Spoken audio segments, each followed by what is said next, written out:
कई बार तुम बहुत ज़्यादा दुखी हो जाते हो, कई बार तुम बहुत ज़्यादा परेशान हो जाते हो। तुम्हें पता है क्यों?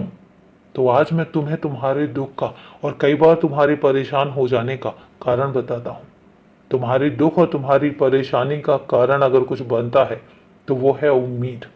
तुम उम्मीद लगा देते हो, तुम उम्मीद बहुत लगाते हो और इतनी लगाते हो कि कई बार उस उम्मीद पर जब कोई खरा नहीं उतर पाता तो तुम्हारे मन में एक ठेस पहुंचती है और उसके बाद तुम्हारे व्यवहार में परिवर्तन आने लग जाता है।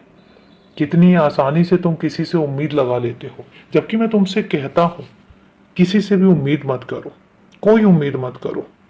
और जब वह टूट जाती है तो फिर तुम बहुत दुखी हो जाते हो और टूटते भी हो।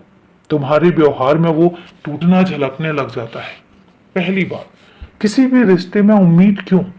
जरूरी नहीं है ना कि तुम जिससे दूसरों का काम करते हो, जितनी शिद्दत से तुम दूसरों के कामों को करते हो, उतनी ही शिद्दत से कोई तुम्हारा भी काम करे।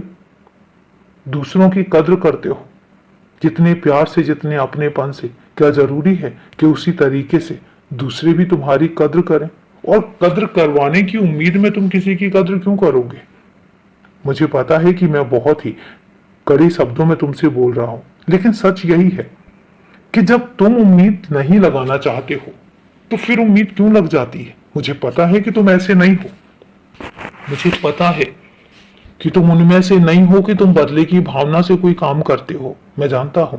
लेकिन उसके बावजूद भी तुम उन लोगों से उम्मीद क्यों लगाते हो जहां तुम्हें खुद पता होता है कि यहां से तुम्हारी उम्मीद पूरी नहीं होने वाली है। मैं जानता हूं कि जब तुम किसी का कोई काम करते हो तो जब तुम्हें मौका मिलता है और जब तुम्हें जरूरत होती है और वो लोग तुम्हारे काम में तुम्हारा हाथ नहीं बटाते तो तुम्हें तकलीफ होती है। लेकिन मैं तुमसे एक बात कहता हूं कि वो तो ऐसे ही हैं, तुम जानते भी हो। तुम्हें पता है कि वो ऐसे ही रहेंगे, फिर उसके बाद खुद को तकलीफ देने के लिए उम्मीद क्यों लगाना? मत लगाओ, मेरी बात मानो। आज के बाद उम्मीद मत लगाओ। जितना तुम कर सकते हो अपनी तरफ से करो और खुश रहो, हमेशा खुश रहो। और अभी के लिए शुभ रात्रि मेरे बच्चे।